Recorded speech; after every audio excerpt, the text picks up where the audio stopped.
Hi JD here, how you doing? Today I'm going to talk about epilepsy. I got diagnosed with epilepsy 4 years ago. I'd had one fit previously, but that was they thought was a one-off first of all. So I went back to normal life after that. First fit, nothing was even thought of it. And then I went to a music festival 3 years later, when I was 22 in 2012, Reading Festival, and I had another seizure there. I went to the medic tent, obviously, and they turned around and said to me they could either send me to Reading Hospital so I could have some scans and all the rest of it, or I could stay at the festival and then I just back to the tent. If I didn't feel very well, go back to the tent. If I did, perfect, just stay for the whole of the festival. Well, I paid 200 odd quid to see the Foos and the Cure. That was the whole reason I'd gone. So there was no way I was going home, if I could help it anyway. So I just stayed there. I didn't feel fantastic, but I didn't feel absolutely horrendous. I didn't feel like myself, but I didn't feel absolutely horrendous. So I stayed there. On the Sunday night, after it all finished, I got driven home by my mate, and then I slept most of the Monday, just to catch up on your sleep, like you do when you go to a festival.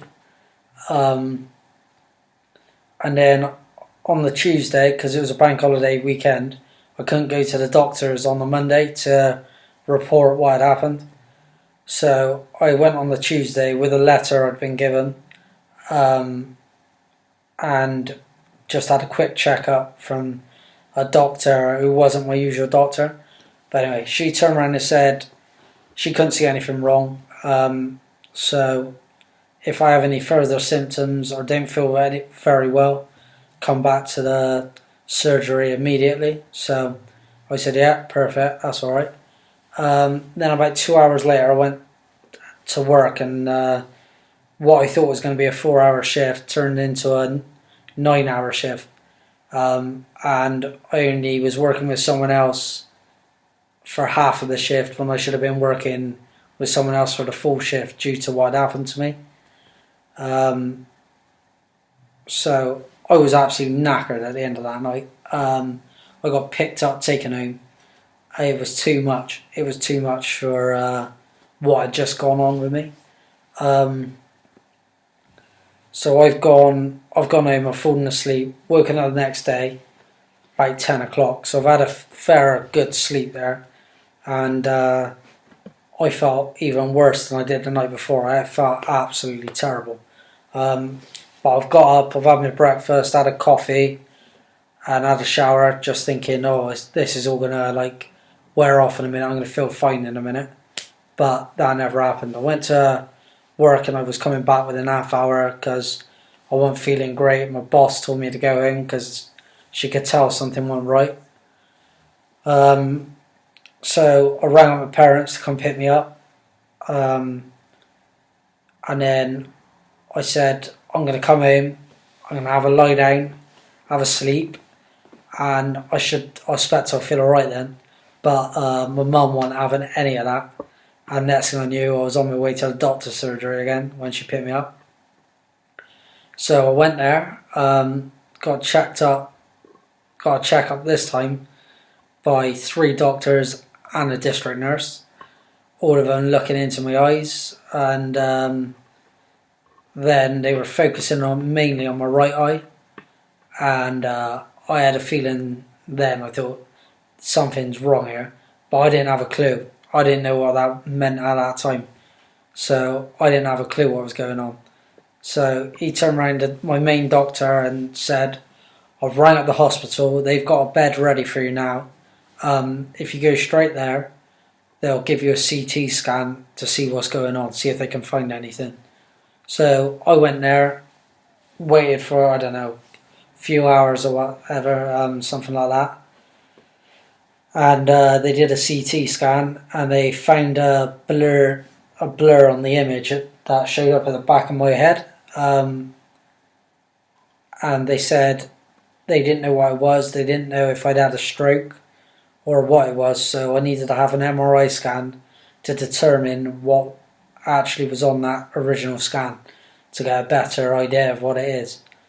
So I think it was, I stayed in there for 2 days, and then after that I had another scan, the MRI scan, and it turned out it was a brain tumour.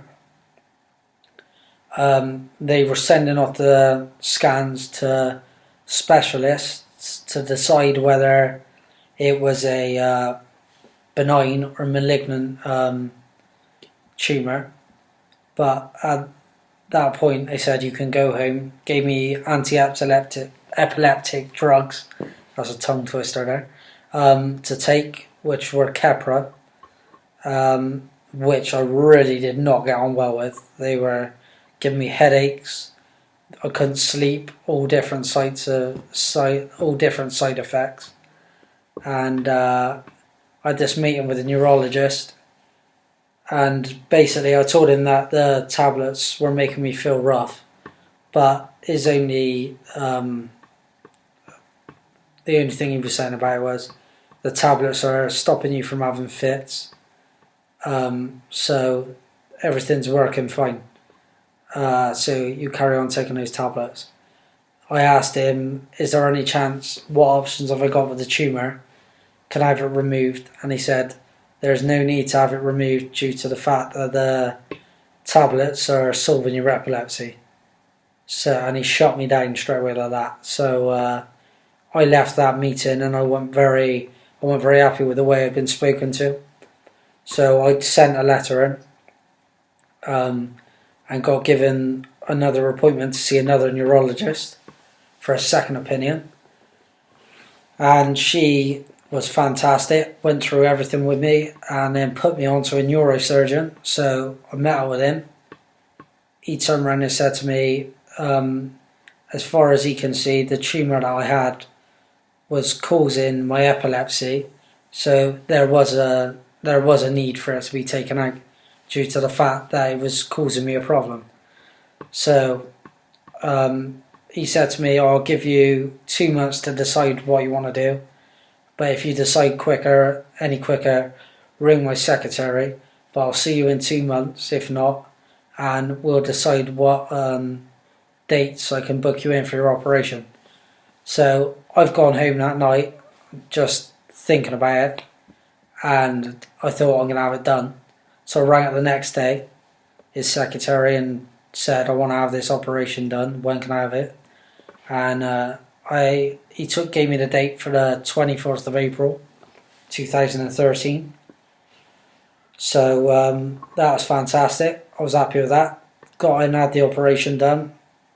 Only side effect afterwards was I had a bit of a anomaly in my right eye, where I've got this like slight blind spot in my right eye, or distorted vision, but it's hardly anything, it's sort of really small. So but yeah, apart from that, everything was happy days. I then carried on taking the medication for a year, which was required. That's what I had to do. And then 6 months after that year, I was allowed to wean myself off. And then I had another year without taking the tablets. And I was doing fine. I had no symptoms whatsoever. Everything was perfect since the operation. No fits. I was feeling fantastic. I got back to normal life. And then this time last year, basically, last September, I collapsed and had a fit out of the blue. It just come out of nowhere. I had another seizure, and yeah, I went back into hospital, got taken back in with a problem with my heart as well at that point, which had occurred because of the seizure. But they put me back on epilepsy tablets back on my lamotrigine, and so far so good. They've bumped the dosage up, so I've gone from 100 milligrams to 125 milligrams morning and evening. But yeah, it seems to be working at the minute. I was taking beta blockers alongside them at one point because of the heart issue I had. I was doing that for 8 months, and I felt absolutely shocking. But it seems since I've come off of the beta blockers, these tablets are doing fine again, lamotrigine. I'm getting some migraines, but I think that's what's expected with some with epileptic tablets. You're not going to be feeling perfect with any of them, to be honest. So I'd rather get the odd migraine than I would feeling tired constantly. So yeah. Yeah, basically that's my epilepsy. I've tonic-clonic fits. Anyone wants to get in touch who's just about to go through having a brain tumour or anything like that, anyone wants to have a chat, just get in contact with me, because I'll be happy to speak to anyone about tumours. I know obviously I had a benign tumour, and if you're anything like me, I thought to myself, well, it's only benign, ain't that big a deal, it's only benign, it doesn't matter. But it does really, so don't go thinking things like that, because that's a ridiculous way to think. So yeah, if you need a chat about it, I'm here. Just send me a message and I'll happily have a chat with you. Epilepsy or about brain tumours. So yeah, thanks for watching this video if you have. Hope some of you sort of get an idea of what has gone on with me, and like I just said then, if you want to find out more about how I got on with my tablets and different things in life, what my restrictions are and stuff like that now, give me a message. I'll happily get back to you. Thanks for watching.